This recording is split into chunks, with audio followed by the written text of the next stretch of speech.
Hello, good morning. I'll start my talk with a slide which is a cartoon. It's a cartoon which is almost existential in nature. It talks about our predicament. There are two kids here. There's a boy and a girl. And the girl, they are playing what we call house. And the girl is asking the boy, what do you want to be when you give up? Not when you grow up. Because half or maybe sometimes the whole life is spent doing things which we were not supposed to do or which we don't like to do. We grow up doing what our parents want us to do, or what our neighbors want us to do, or what the society wants us to do, or what the peers want us to do. Actually, we don't want to do it. And we waste the whole life doing what others want to do. So how do you get it right? How do you avoid the debacle? The Japanese have a word for it. They call it the Ikigai. Ikigai is actually the confluence of 4 different things. The thing that you do, are you passionate about it? Are you good at it? Can you earn a decent livelihood out of it? And more importantly, does the world need it? If all these 4 things happen, they kind of come together, you have found your Ikigai. So my entire talk today is about finding your Ikigai. How did I find my Ikigai? It was a strange incident that made me see my Ikigai or find my Ikigai. I'll give you a little bit about my background. I studied in a school which had Malayalam as the medium till class 4. From class 5, it became English, and Malayalam continued as my second language, Hindi as my third language. When I went on to study in Ruia, do my MA in English, I picked up Marathi. So I could write in 4 different languages, and I could speak in 4 different languages. That actually complicated my life, because I started writing in these languages, acting in plays, directing plays. I was a school teacher for a while. I gave my voice for documentaries in films division. I did all kinds of things. And by the age of 26, I was thoroughly confused. I didn't know what to do with my life because I could do so many things. I wanted to become a professor. I couldn't get a job. I wanted to become a journalist. I couldn't get a job. Accidentally, I landed in advertising. And I liked it. 28 years, I continued in this field of advertising as a copywriter till one day, that thing happened. What was? I met an elephant in the jungles of Mudumalai. Just outside Mudumalai, actually, a place called Masinagudi. He was already there inside the forest. I walked 3 kilometers deep into the forest towards him. And there was my cousin, Manu Menon, who was with me, and a guide. So 3 of us, we went deep into the forest to basically photograph wildlife. And there he was, waiting for me. He didn't know whether I had come to shoot or I had come to shoot. So he decided to attack. And we started running in a chronological order. So the guide who was 32, he was first. My cousin who was 40, he was second. I was 52, I was third. So I was a sitting duck for an elephant, if you understand what I mean. So the elephant gored me on my back, on my lower back. It was a deep gash. I had to travel 2.5 hours by car to reach Kunur, where 18 stitches were put on my back. And I survived. I survived to tell the story of surviving an elephant.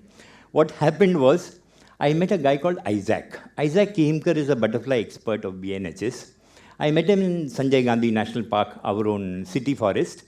And as we were walking towards Salim Ali Point, which is the highest point in Sanjay Gandhi National Park, I told him casually, hey Isaac, you know what happened? I survived an elephant attack, yaar. He said, what are you saying? 30 years I have been in the field of conservation. I haven't heard of a single guy who has survived an elephant attack and come back to tell the story. Why don't you write about it? That kind of rang a bell. For 28 years, I was writing for somebody else. I was writing for advertising agencies. Finally, I said, this is my second birth. It's every day is a bonus. Let me do exactly what I want to do. I didn't know the word Ikigai then, but I realized two of the best things that happened in my life. One happened when I was 21, when I taught in a school for 1 year. The second happened when I was 23. I made a documentary on Silent Valley, which helped preserve that forest forever. Even now it is there. The documentary was one of the reasons, many reasons why that forest is preserved. So I said, let me go back to my roots and do exactly what I want to do, which is teaching and travel. So finally, I got a job as a teacher. I teach in an art college called Rachana Sansad. And I do travel photography and travel writing, which is basically my first and second love, which is my Ikigai. Though I have about 120 articles published in the leading newspapers of India, some of which have been converted into 2 books that I have published. One is Evergreen Leaves. I will quickly show you the photographs because it has 30 articles and 55 photographs. Some photographs I will show you. These are all taken by me and the articles were written by me. These are just the photographs. This is actually a human form I found in a tree in Silent Valley.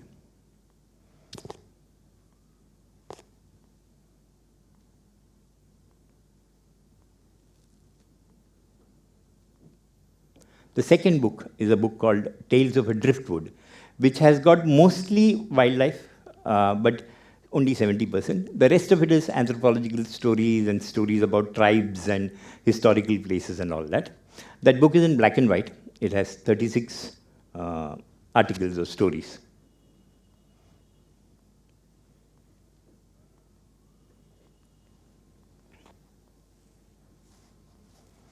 This I call a zebra crossing.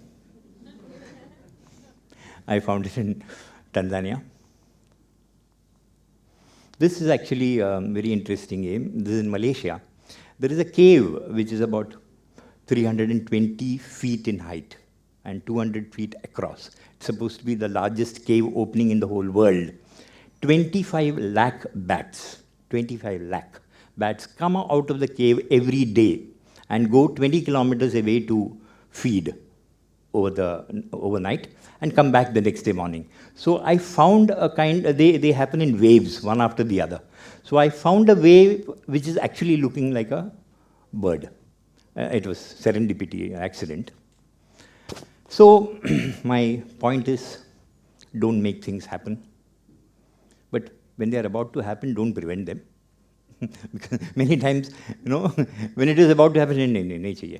So it's actually, there's a beautiful poem by Kabir.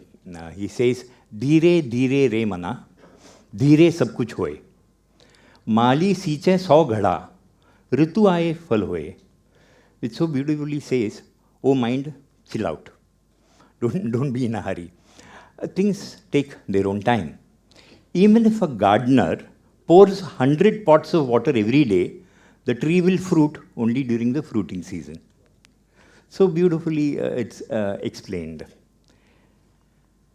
And my advice to the youngsters here is don't let money choose your career.